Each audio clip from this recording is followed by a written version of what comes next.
நேற்று நாம் தியானித்த வண்ணமாக வாக்குத்தத்தமானது உங்களுக்கும் உங்கள் பிள்ளைகளுக்கும் நம்முடைய தேவனாகிய கர்த்தர் வரவழைக்கிற தூரத்தில் உள்ள யாவருக்கும் உண்டாயிருப்பதாக.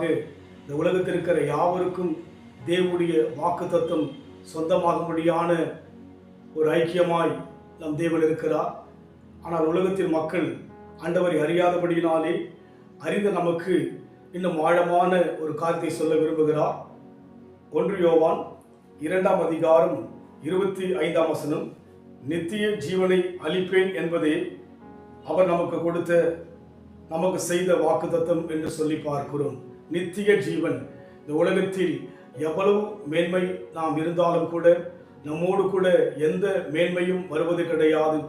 எப்பேற்பட்ட ஐஸ்வர்யமுள்ள மக்களாக பணத்தில் மேன்மையான மக்களாக இருந்தாலும் கூட வேதம் சொல்கிறது, ஒன்றும் கொண்டு வந்ததும் இல்லை, ஒன்றும் கொண்டு போவதும் இல்லை.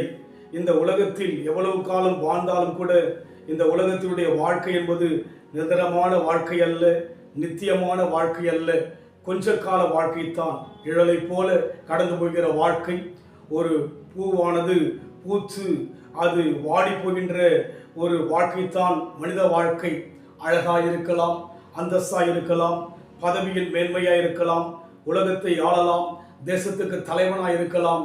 ஆனால் நம்முடைய வாழ்க்கை என்பது ஒரு நிலையற்ற வாழ்க்கையாக, நிரந்தரமில்லாத ஒரு வாழ்க்கையாக இருக்கிறது. ஆனால் நம் தேவனோ நமக்கு நித்திய ஜீவனை கொடுக்கிறார், நிரந்தரமான ஒரு வாழ்க்கையை கொடுக்கிறார். அந்த வாழ்க்கையை கொடுப்பதுதான் தேவனுடைய பிரதானமான வாக்குத்தத்தமாக இருக்கிறது. அதைத்தான் யோவான் இங்கே சொல்லுகிறார், நித்திய ஜீவன் அளிப்பேன் என்பதே அவர் நமக்கு செய்த வாக்குத்தத்தம். நம்முடைய தேவன் நமக்கு நித்திய ஜீவனை கொடுக்கும்படியாக இயேசு கிறிஸ்துவை உலகத்துக்கு அனுப்பினார். அவர் உயிரோடு கூட எழுந்து இன்றைக்கும் நிரந்தரமான தேவனாக, ஜீவனுள்ள தேவனாக இருக்கிறார். நமக்கென்று ஒரு ஸ்தலத்தை ஆயத்த பண்ணும்படியான ஒரு தேவனாக இருக்கிறபடினாலே இந்த பூமியின் கூடாரமானது ஒழிந்து போகும் என்று சொல்லி பார்க்கிறோம். இந்த உலகத்தில் எந்த ஒரு மனிதனும் மேன்மையாக இருந்த போதிலும் கூட அவனுடைய வாழ்க்கை நிலையற்றது. ஆனால் தேவனோ நமக்கு நித்திய ஜீவனை கொடுத்து நம்மை நிரந்தரமாய் அவரோடு கூட வைத்துக் கொள்ள விரும்புகிறார். அதுதான் தேவனுடைய உச்சக்கட்ட வாக்குத்தத்தமாக இருக்கிறது. இதற்காக தான் நாம் அழைக்கப்பட்டும் அந்த அனுபவத்தில் போக இந்த இம்மைக்குரிய வாழ்க்கையிலே நாம் ஆழமாக நம்முடைய மனதை கொடுக்காதபடிக்கு மறுமைக்கு சொல்லும் என்கிற ஒரு நம்பிக்கையோடு இருப்போம். காரணம், நம் தேவன் நித்திய தேவன், நித்திய ஜீவனை கொடுக்க இன்றைக்கும் அவர் ஜீவனுள்ளவராய் இருக்கிறார். பாவத்தின் சுமை அகற்றி ஓடும் பாதாள வழி விலக்கி, பாவத்தின் சுமை அகற்றி ஓடும் பாதாள வழி விலக்கி, மறைவாக நம்மை மனம் நீட்டி காத்த பரிசுத்த தேவனவரே. அல்லேலூயா. மறைவாக நம்மை மனம் நீட்டி காத்த பரிசுத்த தேவனவரே. கர்த்தாவின் ஜனமே கைத்தாளமுடனே மலை போன்று ஈரம் பாடு, சாலேமின் ராஜா நம் சொந்தமான சங்கீதம் பாடியாடு.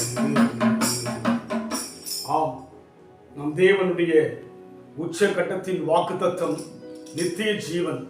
அதற்காக தான் இந்த உலகத்துக்கு இயேசு கிறிஸ்து வந்தார்.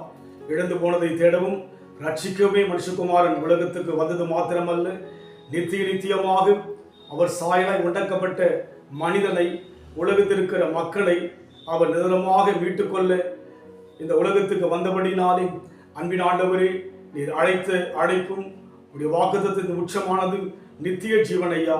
அதனால் நித்திய ஜீவனுக்குள் வரும்படியாக எங்களை தெரிந்து கொண்டதற்காய் ஸ்தோத்திரம் ஐயா. நாங்கள் அதற்கென்று ஆயத்தமாயிருக்க அப்படியான ஒரு வாழ்க்கை வாழ எங்களுக்கு கிருபை செய்யும், ஆசீர்வதியும். இயேசுவின் நாமத்தில் பிதாவே, ஆமென். கர்த்தர் ஆசீர்வதிப்பாராக. God bless. Hallelujah.